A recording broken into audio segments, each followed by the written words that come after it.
Endi har yili tibbiyot va farmatsevtika xodimlari kuni munosabati bilan davlat tibbiyot muassasalarining barcha xodimlariga pul mukofoti beriladi. Tumanda yangi davolash usulini joriy qilgan shifokorlar 21 million so'mdan mukofot oladi. Davlat tibbiyot muassasalarida kamida 15 yil ishlagan tibbiyot xodimlariga sanatoriyaga bepul yo'llanma beriladi. Davlat oliygohlariga o'qishga kirgan farzandlarning 1 yillik kontrakt summasiga 50% chegirma taqdim etiladi. Har yili faoliyatda alohida natijalarga erishgan 500 nafar tibbiyot xodimlariga ipoteka krediti boshlang'ich badalining 25% kompensatsiya qilinadi. Davlat tibbiyot muassasalarida kamida 3 yillik stajga ega tibbiyot xodimlariga zarurat tug'ilganda yiliga bir marta yuqori texnologik ixtisoslashgan tibbiy yordam bepul ko'rsatiladi.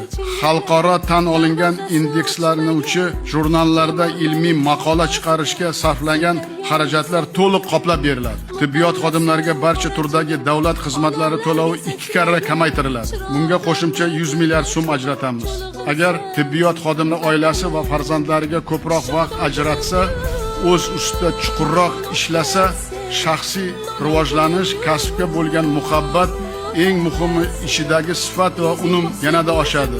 Shuning uchun kelgusi yil 1-apreldan davlat tibbiy muassasalaridagi oyliklarni to'liq saqlab qolgan holda ish haftasini hozirgi 6 kundan 5 kunga o'tkazamiz. Jizzax tog'larining eng so'lim go'shalaridan birida qad ko'targan alohida dam olish maskani tibbiyot xodimlari uchun tuhfa qilinadi.